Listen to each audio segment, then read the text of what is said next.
చిన్న పిల్లలు ఉన్నప్పుడు లేదు, చక్కగా క్రమంగా వచ్చేవాళ్ళు. పిల్లలు పెద్దలు అయిన తర్వాత వాళ్ళు పనులు అంటే ఏడిపించేటప్పుడే బాగా వచ్చేవాళ్ళు. ఇప్పుడు చక్కగా ఆడుకుంటున్నారు కదా, మనకు అంటు రావట్లేదు కదా, అలాంటి టైంలో రాదు. అదే పనులకి వెళ్ళాలంటే అధికారికి ఏమంటాడు, నువ్వు టైంకి వెళ్ళకపోతే ఏమంటాడు అధికారి, గంటల లేక కట్ చేస్తావు. అవసరమైతే నువ్వు ఈ టైంకి వచ్చావు కాబట్టి ఇన్ని గంటలు నీకు జీతంలో కట్ చేస్తాను. కళ్ళ మీద అంతే, గంట లేట్గా వచ్చినా, గంట ముందు వెళ్ళినా, ఏదైనా పని తల పెట్టుకున్నా గంటల లెక్కలో కట్ చేసుకుంటూ వచ్చేస్తారు చాలా. అంటే మన ఈ లోకపరంగా అధికారుల దగ్గర భయపడతాము, ఇలాగ పరలోకంలో జరగదు అనుకుంటున్నారా? ఖచ్చితంగా జరిగింది. ఈ అధికారికి ఎంత జ్ఞానం, ఎంత ఇది ఉంటే, ఇంత పట్టుదల ఉంటే మన అధికారికి ఇంకెంత ఉండాలి? అవునా కదా? సృష్టికర్త అనే దేవుడు నిన్ను సృజించిన వాడు తన పని కోసం నిర్మించుకున్నవాడు. ఇంకో మాట చెప్పాలంటే తన పని కోసం నిర్మించుకున్నాడు మనల్ని, నీ కోసం నా కోసం కాదు. భూలోకంలో తన మహిమ కోసము తనని స్తుతించాలని, తనని ధ్యానించాలని, ఆరాధించాలని పుట్టించాడు ఈ మనిషిని. అవునా కదా? ఎవరి స్వరూపంలో? తన స్వరూపంలో. తన స్వరూపంలో ఆయన నిర్మించుకున్నాడు ఆయనకి మహిమ రావడానికి.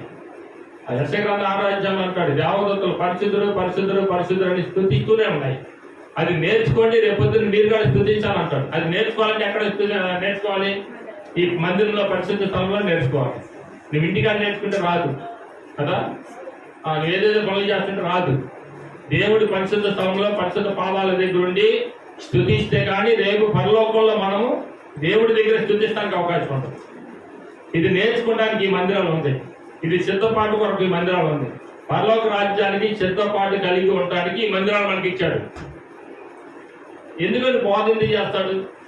మనం కూడా 4 పాటలు పెట్టి తీసుకోవడానికి ప్లేసి చక్కగా హ్యాపీగా ఎంజాయ్గా చేసుకొని వెళ్ళిపోవచ్చు కేటోళ్ళట్టు. అవునా కదా? ఎందుకని వెళ్తలేదు? ఎందుకని వాక్యాలు చెప్పేస్తున్నాడు? ఎందుకని ఖండిస్తున్నాడు? ఎందుకు అలాగ భారంతో చెప్తున్నాడు? ఎందుకు ఏడుస్తూ చెప్తారు సేవకులు?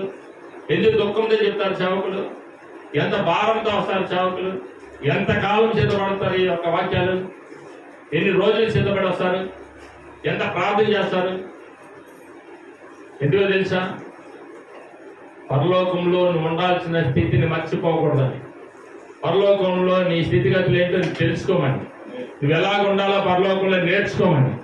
ఇక్కడ సిద్ధపడకపోతే అక్కడ నువ్వు వెళ్ళలేవు. అవునా కదా?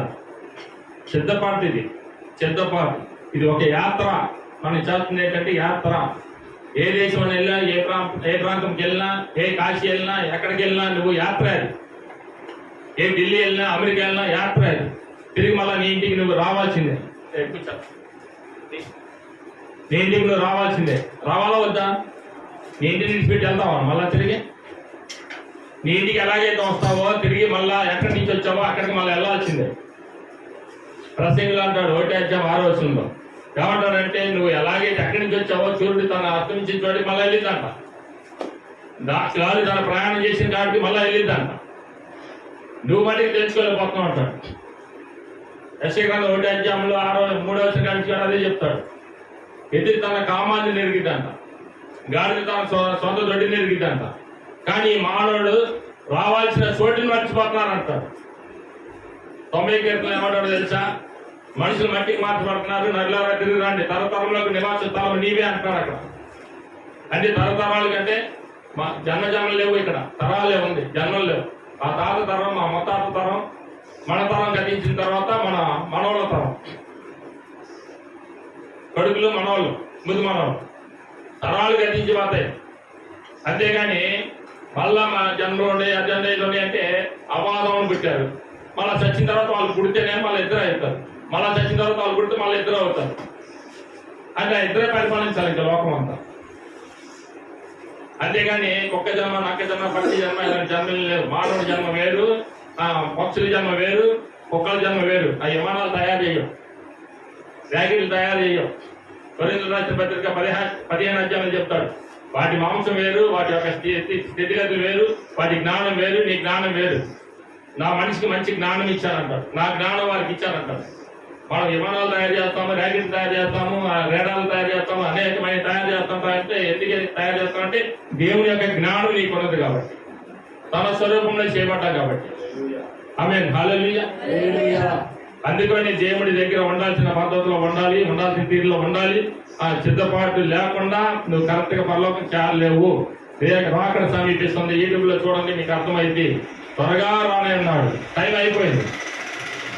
ఇంతకుముందు చెప్పాల్సింది చెప్పేశారు. ఇంతకుముందు ఏమీ దొరకలేదు, ఇప్పుడు అన్ని దొరుకుతున్నాయి. వాళ్ళకి వాళ్ళ సిద్ధపాటు కోసం అన్ని దొరుకుతున్నాయి. ఆయన రాకడ కోసం అన్ని సిద్ధపరుస్తున్నారు. అక్కడ ఇంకేం లేదు, ఆయన రాకడే ఆలస్యం. ఏమో వచ్చే నెల వచ్చేమన్నట్టుగా ఉంది, 5 నెలలు రావచ్చేమన్నట్టుగా ఉంది. 3 రోజుల్లో మందిని కట్టేస్తారు. మరి ఎలా కట్టేస్తారు? మరి అన్ని సిద్ధపడి ఉన్నాయి, అన్ని ఆయుధాలు మొత్తం పెట్టారు. ఏమేమి మెటీరియల్ ఉన్నాయో అన్ని కూడా యూట్యూబ్లో పెట్టేశారు. మేము అన్ని రెడీ చేసుకున్నాం అండర్ గ్రౌండ్లో. ఏం లేదు, 3 రోజుల మందిని కట్టేస్తాం. గాజాను ఖాళీ చేస్తారంటే సగం మందిని కట్టబడుతుంది. గాజా మీద ఆల్రెడీ ఖాళీ అవుతా ఉంటుంది. సగం అయిపోయింది, ఇంకా సగం ఉంది, సగం కూడా ఖాళీ చేస్తారు. తర్వాత రాకడి అన్ని కూడా రాకడికి సూచనలు. జనం మీదకి జనం, రాజ్యం మీదకి రాజ్యం, కడుగులు, భూకంపాలు ఇవన్నీ కూడా వచ్చను. ఇవన్నీ కూడా కలిగిన మత్తయి 24 చెప్పారు. ఇవన్నీ కూడా జరుగుతూ ఉన్నాయి, జరుగుతాయి. అందుకని సిద్ధపాటు అనేది కంపల్సరిగా మనకి ఉండాలి కదా. సిద్ధపాటు లేకుండా దిద్దుపాటు కాకుండా, సిద్ధపాటు లేకుండా దిద్దుపాటు కాకుండా, యేసయ్య రాకడకై ఎదురు చూస్తున్నా, యేసయ్య రాకడకై ఎదురు చూస్తున్నా. ఉండేది పరలోకమా, అయ్యయ్యో ఉండేది అగ్నిగుండమా. ఉండేది పరలోకమా, అయ్యయ్యో ఉండేది అగ్నిగుండమా. సిద్ధపాటు కాకుండా దిద్దుపాటు లేకుండా, సిద్ధపాటు కాకుండా దిద్దుపాటు లేకుండా, యేసయ్య రాకడకై ఎదురు చూస్తున్నా, యేసయ్య రాకడకై ఎదురు చూస్తున్నా. ఉండేది పరలోకమా, అయ్యయ్యో ఉండేది అగ్నిగుండమా. ఉండేది పరలోకమా, అయ్యయ్యో ఉండేది అగ్నిగుండమా. ఆమేన్, హల్లెలూయా. సిద్ధపాటు కలిగిన మంచిదండి. అందుకని ఇది సిద్ధపాటు కూడిక. సంఘాల్లో సిద్ధపడాలి. దేవుడు రాకడ సమీపిస్తుంది. దీన్ని బట్టి మనం అర్థం చేసుకోవాలి. సరే, సిలువ ధ్యానం చేస్తున్నాం. సిలువ ప్రయాణం. సిలువ ప్రయాణం అంటే ఏంటి? శ్రమలు. ఎంతగా బాధపడుతున్నాడు చూద్దాం ఒకసారి. మత్తయి సువార్త 26వ అధ్యాయము 36వ వచనంలో, అంతటా యేసు వారితో కూడా గెత్సేమనే అనబడిన చోటికి వచ్చి, నేను అక్కడికి వెళ్ళి ప్రార్థన చేసి వచ్చే వరకు మీరు ఇక్కడ కూర్చుండని శిష్యులతో చెప్పి, పేతురును జబేదయు 2 కుమారులను వెంట పెట్టుకొని పోయి దుఃఖపడుటకును చింతాకాంతుడును మొదలు పెట్టాను. అప్పుడు యేసు మరణమగునంతగా నా ప్రాణము బహు దుఃఖములో మునిగి ఉన్నది, నా ప్రాణం బహు దుఃఖంలో మునిగి ఉన్నది. మీరు ఇక్కడ నిలిచి నాతో కూడా మెలుగుగా ఉండుడని వారితో చెప్పి బహు దూరం వెళ్ళి సాగిలపడి, నా తండ్రి సాధ్యమైతే ఈ గిన్నె నా యుద్ధ నుండి తొలగిపోనిము, అయినను నా ఇష్ట ప్రకారం కాదు, నా ఇష్ట ప్రకారం కాదు, నీ ఇష్ట ప్రకారం జరిగించాలి. ఇక్కడ ఏమంటాడంటే, ఆ శ్రమలన్నీ కూడా మనం చూసినట్టే గుర్తు వస్తా ఉన్నాయి. ఆయన శిష్యులతో వెళ్ళిపోయాడు, కొండగాడికి వెళ్ళిపోయాడు. ఆ కొండగాడికి వెళ్ళిన తర్వాత కొంత దూరంలో వెళ్ళిన తర్వాత శిష్యులు అక్కడ ఆపిన తర్వాత తను ఒక్కడికి వెళ్ళిపోయి ప్రార్థన చేస్తూ ఉన్నాడు. ఎందుకు తెలిసినా తనకు అన్ని జ్ఞాపకం వస్తున్నాయి, గుర్తు వస్తున్నాయి. ఆయన పడుతున్న శ్రమలు అన్ని గుర్తు ఒక పిక్చర్లా కనపడుతున్నాయండి. అవి కనపడుతున్నాయి కాబట్టి అవన్నీ చూసి చాలా వేదన చెందుతా ఉన్నారు, చాలా బాధ చెందుతాం అని అంటున్నాడు. ప్రభువా, నీ చిత్తమైతే ఈ గిన్నె నన్ను నుండి తొలగి. అసలు ఎందుకు తొలగిస్తాడైనా? ఎందుకు తొలగిస్తాడు?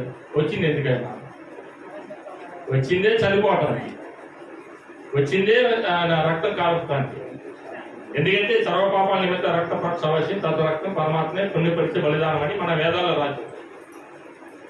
అలాగే భౌతిక గ్రంథంలో బుద్ధుడు రాస్తాడు. జగనక గ్రంథంలో ఏమంటాడంటే, నా తర్వాత 500 సంవత్సరాలకి ఒక దివ్య పురుషుడు అవతరిస్తాడు, అతను మెస్సయ్య లేక మెత్తయ్య అని పేరు పెట్టబడిన, ఆయన లోకానికి వెలిగి ఉన్నాడు, నేను ఆ వెలుగుని అనుసరిస్తున్నాను, ఆయన మరణిస్తేనే మనకి విమోచన అంటాడు. ప్రతి గ్రంథంలో రాయించింది దేవుడు, ప్రతి వ్యక్తిని ప్రేరేపించి రాయించింది దేవుడు. ఈ గ్రంథాలన్నీ నెరవేరాలంటే ఇక్కడ రోమిల పత్రిక 8వ అధ్యాయంలో ఏమంటాడంటే, ధర్మశాస్త్రం దేనిని చేయించాలకపోయినా దాన్ని చేసినవాడు దేవుడు అంటాడు. అంటే ఈ లెక్కలో చూసుకుంటే ధర్మశాస్త్రాలు అన్ని కూడా చేయలేని పని దేవుడు చేశాడు. దీన్ని బట్టి మనం ఆలోచన చేసింది ఏంటంటే, దేవుడు ఖచ్చితంగా మనకి మన కొరకు మరణిస్తానికి వచ్చాడు అనేది లేఖనాలు చదువుతున్నాయి, వేదాలు చదువుతున్నాయి. అలాంటప్పుడు నువ్వు గిన్నె తొలగించమంటే ఎట్లా తొలగిస్తారబ్బా? అవునా కదా? గిన్నె తొలగించేది ఎట్లా తొలగిస్తారు? తేరుకున్నాడు అన్నమాట. అంటే ఎవరికైనా ఇచ్చేది, అరే బాబు 10 నిమిషాలు చచ్చిపోతారంటే ఎంత బాధగా ఉంటుంది. ఒక 10 నిమిషాలు సాగు నీ దగ్గరికి వచ్చేసి నీకేం లేదు, ఇంక చనిపోతాను డాక్టర్ చెప్పించాను, నాకు ఎంత కాదని చెప్తాను. వాడు ఇంకా కోట్లు. ఒక ఆయన అయితే అన్నాడు తెలుసా, అయ్యా మా డాడీకి చాలా ఉంది ఆస్తి, అవసరమైతే 1 కోటి రూపాయలు కాదు, మా ఆస్తి అన్నంతా పెడతాం, ఇదే పెడదు మన డాడీని బతికించమన్నాడు ఒక ఆయన. ఆశ్చర్యంతో బ్రతికాడు. అప్పుడు డాక్టర్ అన్నారు, ఇంకా అయ్యా మీరు అనవసరం డబ్బులు, వేల ఖర్చులు, రోజు వేలు ఖర్చు అవుతుంది, ఇంత ఖర్చు పెట్టి అతన్ని బ్రతికించడం వేస్ట్, అన్ని అవయవాలు పాడైపోయి నీకేం లేదు, ఆక్సిజన్ తీస్తే చనిపోతాడు. ఆయనకు అర్థమవుతుంది, ఆయన వింటున్నాడు. డాక్టర్ చెప్తా ఉంటే నేను కలం నీళ్ళు కాస్తా ఉంటాను. అందుకని డాక్టర్ ఏం చేశాడంటే బయట తీసుకెళ్ళి చెప్తాడు ఎక్కువ, అంటే లోన వేదన కలుగుతుంది. ఆయన మాట్లాడలేకపోతున్నాడు కానీ వేదన కలుగుతుంది. వాళ్ళు అంటున్నారు, మా డాడీ కోసం ఆయన కాటన్ పిండేస్ ఎంత ఖర్చు అయినా పెడతారు, ఆయన బ్రతికించండి అంటారు. అమెరికాలో అవసరం మార్చినట్టాడు, మార్చడానికి అవకాశం లేదు, చనిపోవాల్సిందే తప్పదు. మరి ఏం చేద్దాం అంటే నేను నేర్చుకున్నాను. అప్పుడు ఆ నాన్నగారి దగ్గరికి వచ్చేసి సారీ డాడీ అని చెప్పేసి ఆక్సిజన్ తీసేశారు. మళ్ళా కళ్ళం నీళ్ళు కట్టేశాడు. ఎంత వేదన చెందాడు. కనపడుతుంది ఆయన మరణం గురించి, నెల రోజుల నుంచి 2 నెలల నుంచి ఆక్సిజన్ మీద ఉండి తన వేదన పడుతున్న వేదన ఎంతో తెలుసా?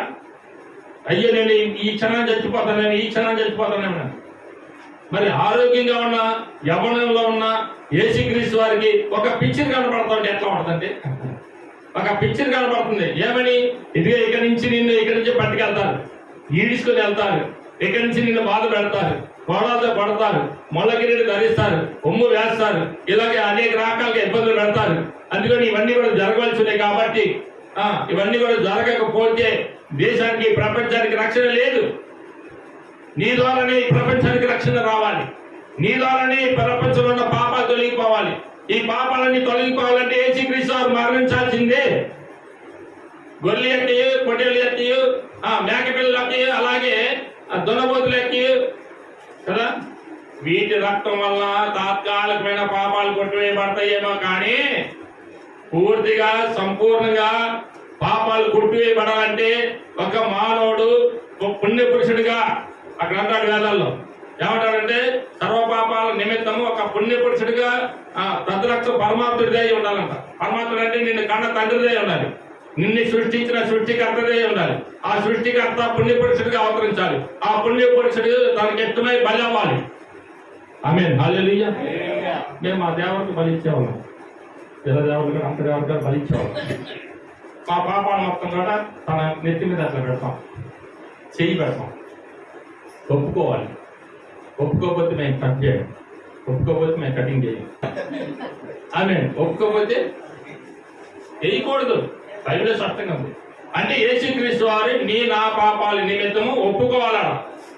యెషయా గ్రంథంలో ఏమంటాడంటే, నా నిమిత్తం ఎవరు వెళ్తారంటే, యెషయా గ్రంథంలో అడుగుతాడు, అయ్యా నా నిమిత్తం ఎవరు వెళ్తారు అంటాడు. ఆరాధ్యం ఎవరు వెళ్తారంటే, నేనున్నాను అని వస్తాడు కుమారుడు. నేనున్నానే భూలోకం వెళ్తే సుఖభాగాలు అనుభవించచ్చు అనుకుంటున్నావా, సంపాదించుకోవచ్చు అనుకుంటున్నావా, రాజులకు అనుభవించచ్చు అనుకుంటున్నావా, లేకపోతే ఇంకేదేదో చేయొచ్చు అనుకుంటున్నావా, సుఖభోగాలు అనిపించడానికి కాదు, పెళ్లి పిడాకులు చేసుకోవడానికి కాదు, తాగి తినడానికి కాదు, ఇష్టాచారం జీవిస్తానికి కాదు. భూలోకం వెళ్ళావంటే నా ప్రజల నిమిత్తము, నా జనుల నిమిత్తము మరణించాల్సి వచ్చింది. అలాగే ఇష్టమేనా నీకు అంటే నీ పిల్లలే నా పిల్లలు, నీ జనమే నా జనము, నేను వారి కోసం మరణిస్తాను కదా. స్తోత్రం చేద్దాం. హల్లెలూయా. అది దేవుడు అంటుంది. అంటే ఎందుకు రావాల్సి వచ్చిందంటే ఒప్పుకొని వచ్చాడు తండ్రి దగ్గర. ఇప్పుడు ఆ గిన్నె తొలగించమంటే ఎలా ఉంటుంది అంటే గుళ్ళోకి వచ్చిన తర్వాత ఎన్నికలు కనపడే తలకి, పిచ్చిరంతా కనపడే తలకి, ఆయన శ్రమలు కనపడే తలకి, ఆయన బాధలు కనపడే తలకి, అమ్మలకి చిల్లులో మరి మేకులు కొడతాము, కొడాలతో కొడతాము, చిల్లు మోసుకెళ్తాము, ఇవన్నీ కూడా ఒక పిచ్చిలా కనపడే తలకి ఆయన ఏమన్నాడు తెలుసా? తండ్రి నీ చిత్తం అయితే ఈ గిన్నె నా నుండి. అప్పటికి 3 సార్లు అడుగుతాడండి. అక్కడ 3 సార్లు ప్రార్థన చేస్తాడండి. 3 సార్లు అడుగుతాడు. అసలు ఈ పాపం ఎందుకు రావాలి? పాపం ఎవరి ద్వారా వచ్చింది చెప్పండి? ఎవరి ద్వారా వచ్చింది? ఇది ఎవరి ద్వారా వచ్చింది? ఆదికాండంలో చూడండి ఒకసారి. ఆదికాండంలో చెయ్యవద్దన్న పని చేశారు కాబట్టి మానవ జాతి ఫస్ట్ లో సృజించబడిన అవ్వ ఆదాములు వారు చెయ్యకూడని పని చేశారు కాబట్టి ఈ పాపం లోకంలోకి ఎంటర్ అయింది. ఈ పాపం వల్ల అన్ని శపించబడ్డాయి, అన్ని సృష్టి అంతా శపించబడింది. అందుకని ఈ సృష్టిని మళ్ళా శుద్ధి చేయాలి, ఈ పాత్రలు శుద్ధి చేయాలి, ఈ సృష్టిని అంటే ఈ జనాన్ని శుద్ధి చేయాలి, అలాగే ఈ భూమిని శుద్ధి చేయాలి. సమస్తం ఆయన సృజించిన ప్రతి ఒక్కటి ఆయన రక్తంలో శుద్ధి చేయాలి. శుద్ధి చేయకపోతే నీకు పరలోకం లేదు. ఆమేన్. హల్లెలూయా.